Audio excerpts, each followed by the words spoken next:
Welcome to the Kingdom Culture Podcast that was created on purpose with a purpose to empower, uplift, and guide others to the center of God's perfect will. Kingdom Culture family, welcome back to the Kingdom Culture Podcast. I hope everybody's been having a great week. Can you believe that we're already on episode 21? Crazy, right? But this week, I wanted to talk about our mindset around money and how it could be scarce sometimes. And we think that we don't have enough money coming in. And we think that we don't have enough money from our paychecks to uphold this living lifestyle that we have. And if I'm being 100% transparent, the reason why I want to talk about that this week is because I was sitting in emotions and a mindset of like, I don't have enough. And I had a fear of being in a lack of, when in reality that's not true. I live in abundance. The Lord takes care of me every single day, and I have more than enough coming into everything. I think I just saw, a number in the bank account, and I felt a little scared because it was under what I'm usually used to. But that doesn't mean that I don't have enough, right? So I wanted to talk about it because I sat with my emotions and my feelings and found the root of where that was stemming from, and it's because I had a mindset of being scarce. So, the belief that money is scarce is a common mindset that many people hold. It's often influenced by upbringings, social norms, or personal experiences. So, the very first thing that I want to talk about is our cultural conditioning. So, if you live in the US, you know that we live a very, very fast-paced life. We live in a lifestyle of kind of like go get 'em, go-getters, the hustlers, the people that make things happen, the big CEOs and all of these different companies and things upbringing and coming out into the light. And consumerism. So the U.S. is big on making us consumers. The U.S. is big on flashy big commercials, on flashy big billboards, on flashy new things, everything. You're talking about the new car, a new model every year, a new iPhone, a new Galaxy phone, whatever it is. The new brand of clothes, this new item that you just have to have because it'll make your life easier. But that's why it's called cultural conditioning, because the U.S. uses that. The Super Bowl has all of these different commercials of things.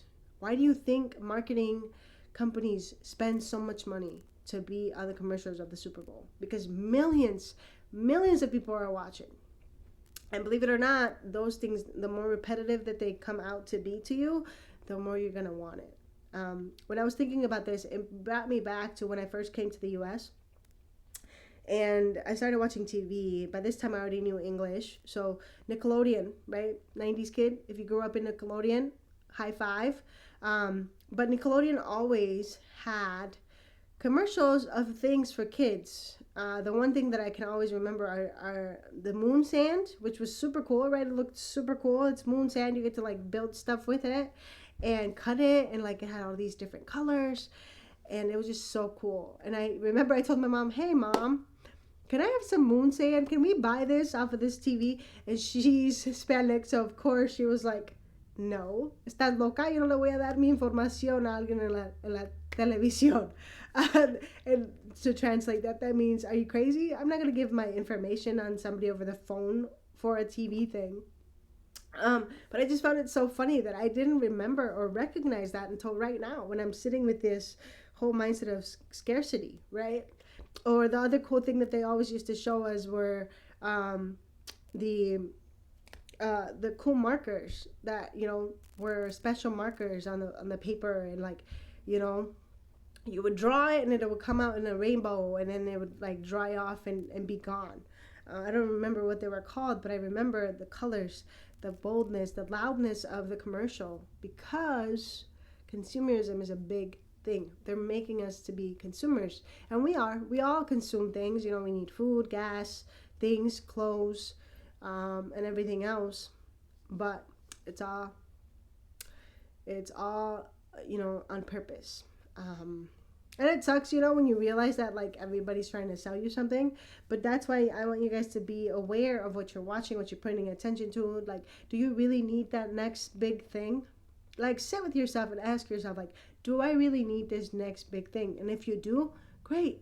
buy it, get it. It's a necessity, buy it. I'm not saying that having nice things is a bad thing either, at all.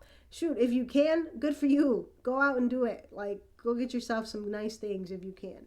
Um, but I'm also saying, like, you could use that money towards something else, towards things that are going to build your wealth and not just take it away from you, right? The next big thing that I wanted to talk about was personal experiences, because I grew up in a single mom household. My grandmother took care of my brother and I. I remember in Mexico there was times where she would say no to certain things because she just didn't have the money for it. My mom used to say no because she had 5 kids to take care of, and you know that was okay. I was actually happy that I grew up like that because it made me have a mindset of like having patience and being grateful for what I did have, and saving up so that I could myself buy it or work or sell things so that I could buy my own little things here and there.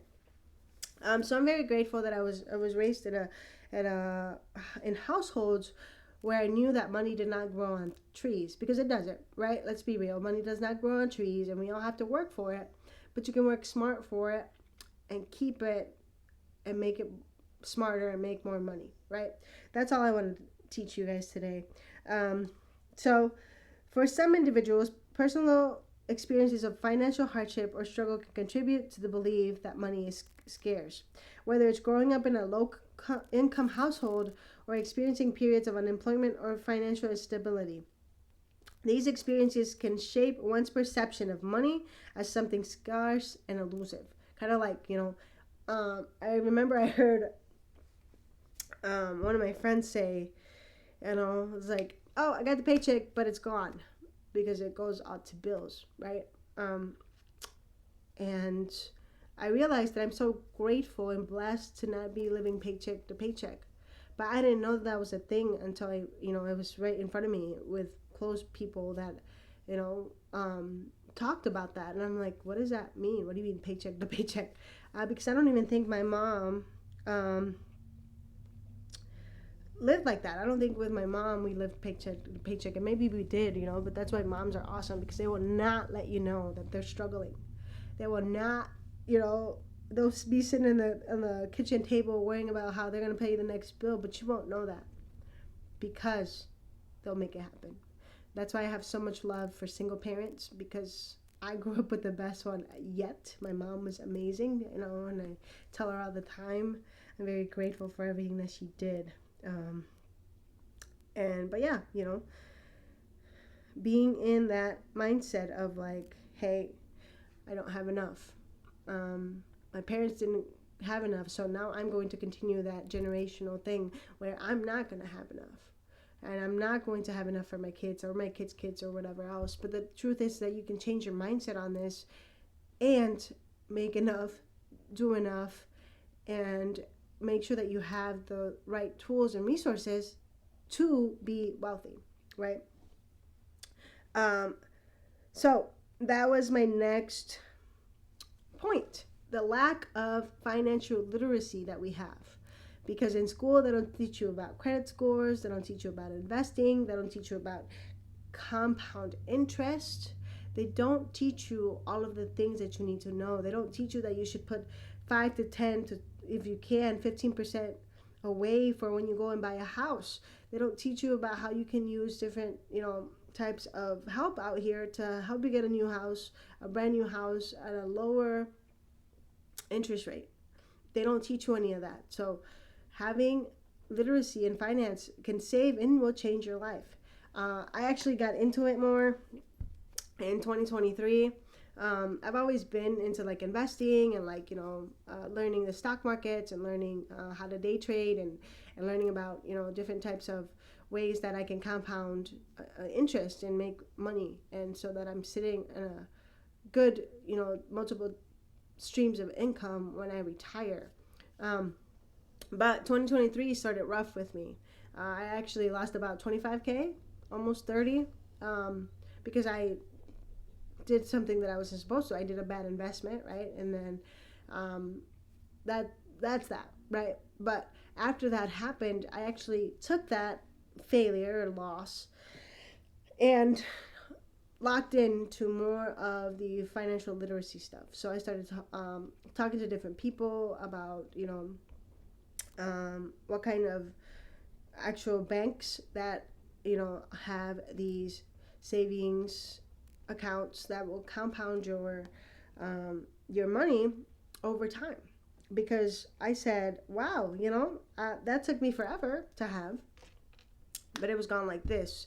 How can I make sure that what I'm doing is safe, secure, and smart so that my son can have a better future than what we are having right now, right? Um, so yeah, I started to learn more about it. I started to learn about having, a emergency fund. I started to learn about how I could use a yield savings account, and how I can have my son have his own savings account, which gives him like 5% back. How I have to have him under my credit score so that when he turns 18, he has a good credit score. How I have to, keep up my good credit score so that he doesn't get impacted later. Little tricks and things that, you can do for your credit score. Travel expenses get paid for. All of these cool different things that I'm like, this system works because everything, I kid you not, everything is a system. You just have to learn the system and apply it and be part of it. So when I started to learn about all these different things, I was like, pfft, because I'm like, where have I been? Like, all I've been trying to do is launch businesses and do all this thing, and like, all of this time, because 5 years go by like that, 10 years go by like that, and then, you set something up and you have compound interest, and then why not? Why not? So start looking for people that are going to mentor you with that stuff. I've actually gotten, I've gotten mentors with the girl. She actually also has a podcast, Ebola something, and she is clever girl. The clever girls know.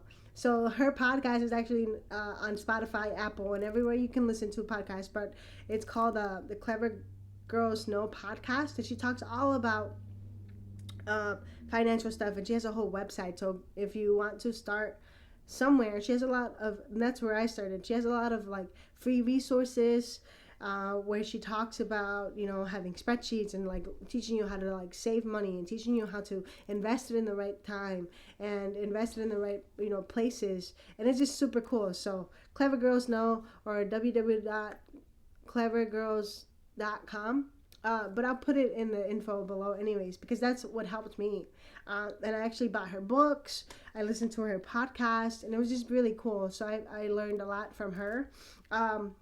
There's also this other girl, Journey to Launch. She also has a podcast, and I listened to her for, different financial things with like 401k. So her whole story was crazy because I could relate to her so much. She worked a corporate job and pretty much like used up the match from her company and her husband so that she could retire and be set for when she like left her job and everything. So it was a lot of like, how can I use my 401k and how can I, use that for my advantage? Because guess what? My job doesn't match. Like, why not use it? So there's just so much resources out here. There's so many people out here that have done what you want to do. You just have to be willing to look for them and be willing to learn and like actually study it and apply it. Like, even if it doesn't work out the first time, keep trying it out till you find out what works for you, because being financial literate is everything. It could save your whole life. It could make your whole next generation of your family wealthy, and it'll help them out so much. And you know having wealth building strategies and different vehicles to be able to invest is very important. I'm so blessed that I got hooked in with within my network. I got hooked in with my forex mentor. He's got a bot that I use that has been amazing. But that wouldn't have happened if I didn't get myself out there and look and tell this guy, like, out of the blue. I'm like, hey, I remember this was in 2020. I've been working with him for 4 years. I said, how much is your Forex course? Because I've taken a lot of them. I've spent so much money, but I don't feel like anybody has been able to teach me how to trade. And the way that he spoke about, because he did videos before on mindset, on Facebook, sorry, that talked about how he traded Forex and stuff. And so I said, hey, you know what? You seem like you know what you're talking about. How much is your course? He said it was $500 one time, and that was it. Now his prices have gone up from then, but it was just crazy to me. And at the time, it was 2020. I think I was about to have my son, and I said, I don't want to be away from my son. What can I do to help me be home sooner? And so from 2020 to now, him and I have been, in constant contact. He's my mentor. He drops so much value, and I'm just so happy that I took the chance to just message this random dude. Turns out he's super nice, super cool, knows what he's talking about. It has helped me a lot, and it's amazing to know that in 4 to 5 years from now, the sky's the limit, right? And praise God for grace and the opportunities that he's opened for me, right? Because that's another thing that happens when you live in like a scarcity mindset. You miss out on opportunities because you think you can't afford them. But guess what? If you see something that you want to do and it brings you value, why not pay the price then? Because 6 months, a year, the price is probably going to go up anyway. So having a scarcity mindset really limits you from trying out new things and being able to experience new things or like learn new skills, right? So don't live out of a scarcity, guys. Everything works out for good. And if you're really bad with money, guess what? You can change it. You're still alive. Your mindset could change. You could take different approaches to changing it.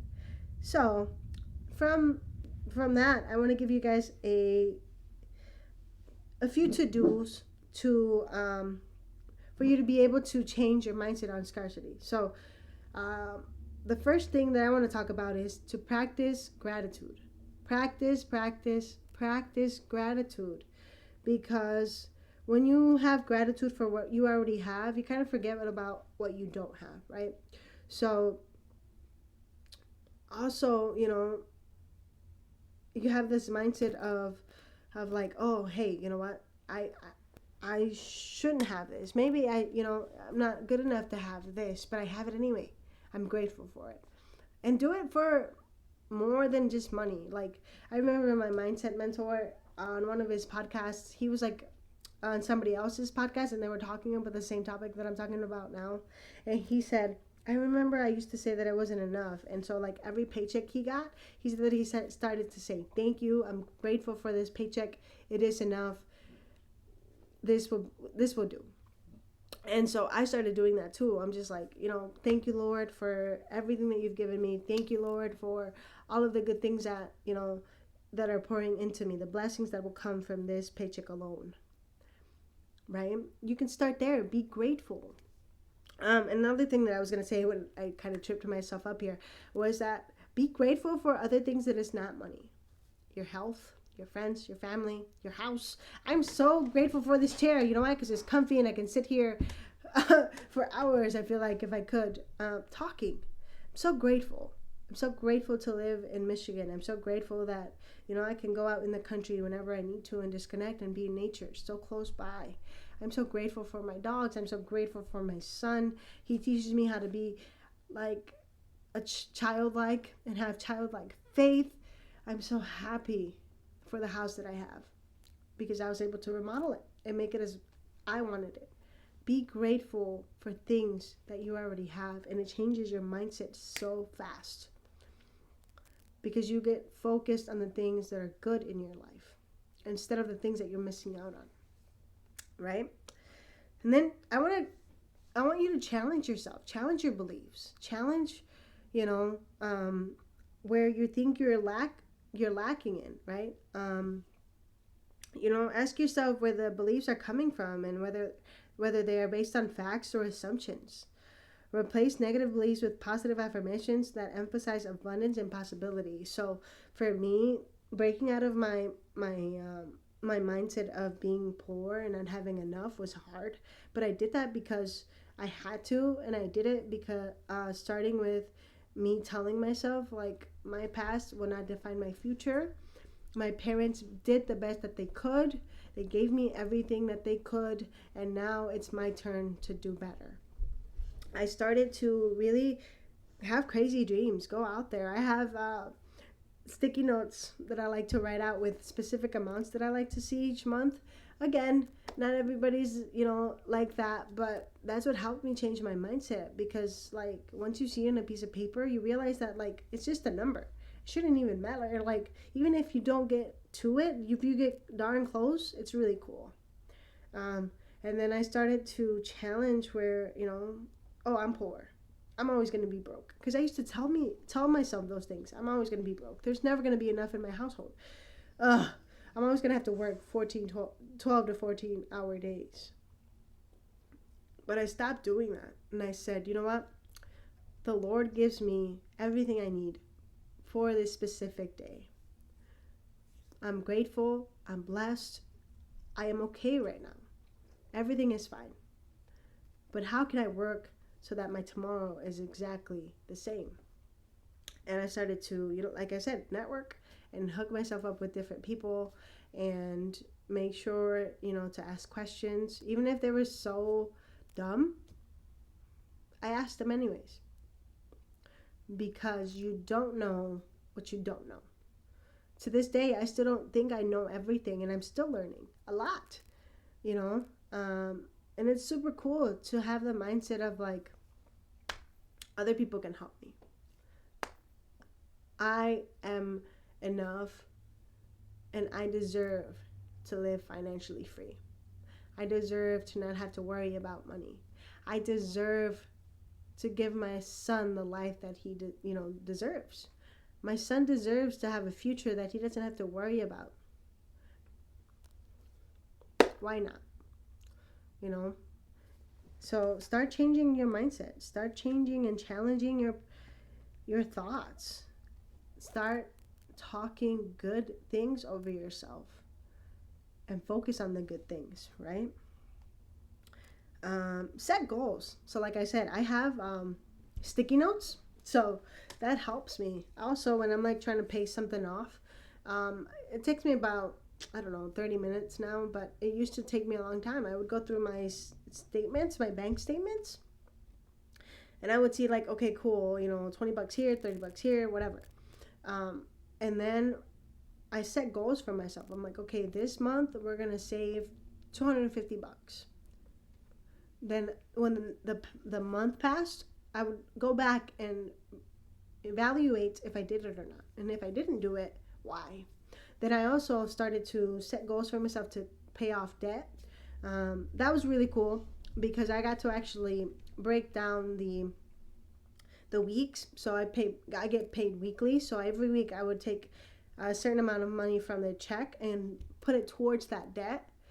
And then I started seeing it go down, I don't know if you guys listen to Dave Ramsey, but for him, it's called the snowball effect. So he said, take your smallest debt to your largest and just snowball back everything. So like if you pay $200 for this, you'll apply it to the next one. And then this chunk sum is going to be applied to the next one. And so I took that and I moderated it so I could be able to do that. I didn't go all extreme because I couldn't.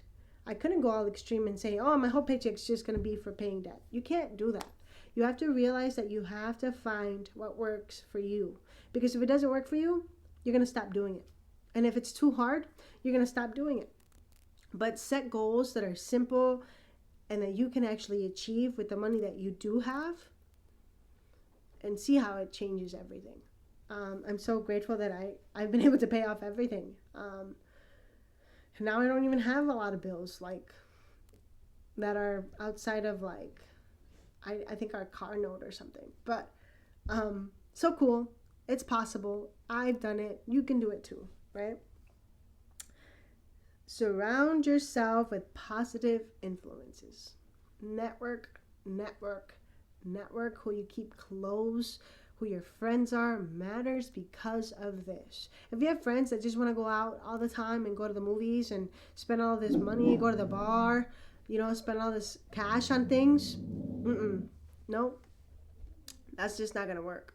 Because you're going to be out there popping bottles every Friday, and it's just not going to work. Because you're going to be spending more money that you're bringing in anyway.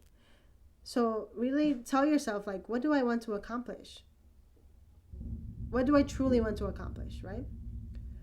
And allow yourself to be okay with staying in, not going out, not, spending a lot of money. Also, stay patient and persistent. So, changing your mindset takes time and effort. So be patient with yourself and stay committed to the process. Embrace setbacks and challenges as opportunities for growth and keep moving forward towards a more abundant future. For me, like when I had this moment of like, my bank accounts don't look like they're supposed to, I gave myself 5 years. I'm 29 right now. I'm 29.